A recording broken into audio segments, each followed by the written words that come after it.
বর্ধমান ইউনিভার্সিটির আন্ডারে under graduate first সেমিস্টারে যে সমস্ত স্টুডেন্টসরা আইডিসি অথবা সিভি এর মধ্যে এনভায়রনমেন্টাল স্টাডিজ অর সায়েন্সকে চুজ করেছো অ্যাজ এ সাবজেক্ট হিসেবে, তাদের জন্য আজকের এই ক্লাসটা আমি রেডি করেছি। বর্ধমান ইউনিভার্সিটির আন্ডারে এক্সাম নোটিফিকেশনস অলরেডি পাবলিশড, যেটা তোমাদেরকে আমি লাইভে জানিয়েছিলাম। ACC1 যারা রয়েছে তাদের এক্সাম হচ্ছে 5 তারিখে, আইডিসির এক্সাম 6 তারিখে জুলাই মাসের, আর সিভি এর এক্সাম হচ্ছে জুলাই মাসের 8 তারিখে। তো চলো দেখে নি এই তিনটে কোর্সের মধ্যে যে সমস্ত স্টুডেন্টসরা পড়ছো বা এনভায়রনমেন্টাল স্টাডিজ বা সায়েন্সকে চুজ করেছো, তাদের প্রত্যেকের জন্য বোধ ইংলিশ এবং বেঙ্গলি মিডিয়ামের স্টুডেন্টসদের জন্য আজকের এই ক্লাসটা ভীষণ ইম্পর্টেন্ট হতে চলেছে। কারণ আমি তোমাদেরকে ACC1, আইডিসি এবং সিভি এর বেশ কিছু সাজেশনস আজকের ক্লাসে দেব, যেগুলো আগামী 5, 6, 8 এই এক্সামগুলো যারা দিতে চলেছে তাদের জন্য ভীষণ ইম্পর্টেন্ট বা হেল্পফুল হতে চলেছে। তো চলো দেখিনি আজকের ক্লাসের কি কি মোস্ট ইম্পর্টেন্ট কোশ্চেন্সগুলো আমি তোমাদের জন্য রেডি করেছি। প্রত্যেককে বলবো একটা কপির মধ্যে প্রত্যেকটা কোশ্চেন তোমরা নোট ডাউন করে রেখে নাও। তো চলো দেখা যাক কি কি কোশ্চেন আজকের ক্লাসে তোমাদের জন্য আমি রেডি করেছি। Example of in situ conservations. In situ conservations এর বা সংরক্ষণের উদাহরণ হলো, দেখো এখানে চারটি এক্সাম্পলস রয়েছে: ন্যাশনাল পার্ক, স্যাংচুয়ারিজ এবং and reserve forest, biosphere reserve, all of the above, all the above. তো এখানে আমরা খুব ভালো করেই জানি যে ইনসিটু কনজারভেশনস বলতে আমরা কি বুঝি। ইনসিটু কনজারভেশনস হচ্ছে যখন একটা নির্দিষ্ট জায়গার মধ্যে যে সমস্ত জীব বলো, প্রজাতি বলো, তারা একটা নির্দিষ্ট এলাকার মধ্যে তাদের উপযুক্ত পরিবেশ সঙ্গে অভিযোজনে তারা যেরকম ভাবে থাকতে অভ্যস্ত, সেরকম ভাবে একটা পরিবেশ এনভায়রনমেন্ট ক্রিয়েট করে যখন তাদেরকে বাসস্থান যোগ্য করে তোলা হয়ে থাকে, তখন সেটাকে বা সেই রকম ভাবে সংরক্ষণকে বলছি ইনসিটু কনজারভেশন। যেমন national park, স্যাংচুয়ারিজ, reserve forest, biosphere reserve. সুতরাং এই কোশ্চেনটার সঠিক উত্তরটি হলো all of the above, option D.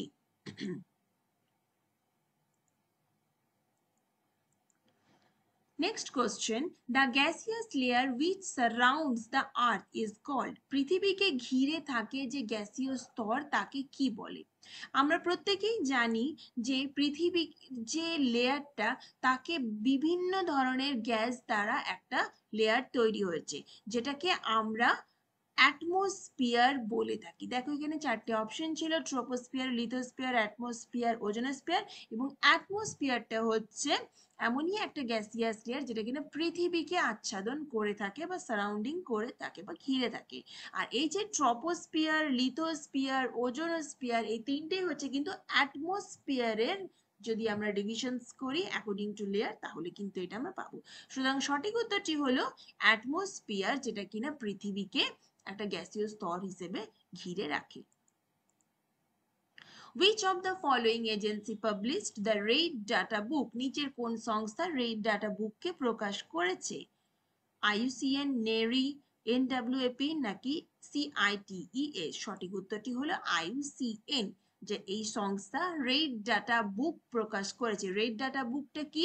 Red data book যেখানে যে এন্ডেঞ্জার্ড স্পিসিসের নাম বা নথিভুক্ত করে রাখা হয়েছে, সেই সংস্থাটাকে সেই সংস্থা যেটা কিনা IUCN রেড ডাটা বুক প্রকাশ করে, যার মধ্যে এন্ডেঞ্জার্ড স্পিসিসের নাম নথিভুক্ত করা রয়েছে। এখান থেকে তোমরা আরো একটা কোশ্চেন বা ইনফরমেশন তোমরা নোট ডাউন করে নাও, যেটা অনেক সময় আসতেই পারে, যে IUCN এর ফুল ফর্ম কি? International Union for Conservation of Nature. Next question হলো WWF এর ফুল ফর্ম বা WWF stands for world wide fund, world wildlife fund for nature, wildlife wide fund for nature and natural resources, আর world wild fund. সঠিক উত্তরটি হলো world wildlife fund for nature, যেটা কিনা WWF এর full form.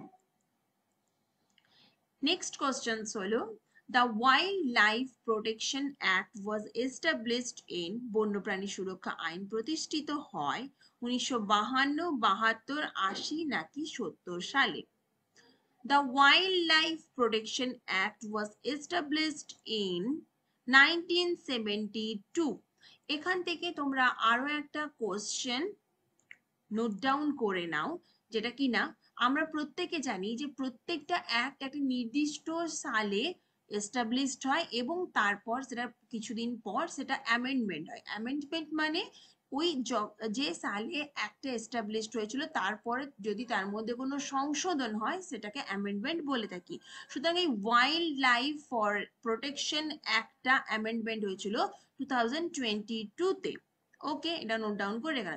এখানে তোমাদের অনেক সময় একটা কোশ্চেন অনেক গুলিয়ে যায়, সেটা হচ্ছে দ্য ফরেস্ট কনজারভেশন অ্যাক্ট আর ওয়াইল্ড লাইফ প্রোটেকশন অ্যাক্ট। তাহলে এখানে ওয়াইল্ড লাইফ প্রোটেকশন অ্যাক্ট 1972-তে যেটা অ্যামেন্ডমেন্ট হয়েছিল 2022-তে, এবং ফরেস্ট কনজারভেশন অ্যাক্ট যেটা কিনা হয়েছিল 1980-তে।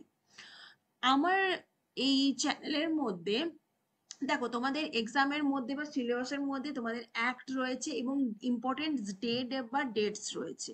ওকে, তো এই যে এটার একটা লিস্ট আমার চ্যানেলে কিন্তু অলরেডি রয়েছে, যেটা যে কোনো ধরনের স্টুডেন্টস আইডিসি, সিভিএ এবং তার সাথে এইসিসি, এই যে কোনো ধরনের এক্সামে স্টুডেন্টসরা যখন বসবে তাদের জন্য ভীষণ হেল্পফুল হতে চলেছে। যে সমস্ত স্টুডেন্টসরা আগামী 5-7-8 পরীক্ষা 5-6-8 পরীক্ষা দেবে, তো যদি তোমাদের এই অ্যাক্টের লিস্ট দরকার হয় বা ইম্পর্টেন্ট ডে বা ডেটস এর লিস্ট দরকার হয়, যেটা একবারই পড়লে, এখানে তোমাদেরকে আমি একটা দিলাম, এরকম পুরো লিস্ট করা আছে যেটা আমার চ্যানেলে অলরেডি রয়েছে, যেটা লিংক আমি নিচে ডেসক্রিপশন বক্সে তোমাদেরকে দিয়ে দেব। তোমরা ওটা কিন্তু লিংকটা ওপেন করে দুটো ভিডিও অবশ্যই দেখে ক্লাসটাকে রেডি করে রেখে নিবে। আজকের এই ক্লাসটা এই 5টা ইম্পর্টেন্ট মোস্ট ইম্পর্টেন্ট সাজেশনস এর মধ্যে আমি কিন্তু রেখে দিলাম, এবং তার সাথে সাথে অবশ্যই বলবো যে ইম্পর্টেন্ট ডেটস, ডে এবং তার সাথে যে একটা লিস্ট আছে যেটা আমি ডেসক্রিপশন বক্সে দিয়ে দিচ্ছি সেগুলো ফলো করো। আগামী পরীক্ষাতে তোমাদের গ্যারেন্টি বলছি ভীষণ হেল্পফুল হবে এবং প্রচুর কমন কোশ্চেন্স পেয়ে যাবে। যদি তোমাদের কোনো রকম কোনো কোয়ারিজ থাকে তাহলে আমাকে এখানে academy.git90@gmail.com বা নিচে কমেন্ট সেকশনে কমেন্ট করতে পারো। আজকের ক্লাসটা আমি এখানেই শেষ করলাম। পরীক্ষার আগে পর্যন্ত আমি আরো বিভিন্ন ধরনের কোশ্চেন্স তোমাদের আমি কমিউনিটি ট্যাবে হোক বা এরকম ছোট ছোট ভিডিওর আকারে দিয়ে থাকবো। Thank you so much.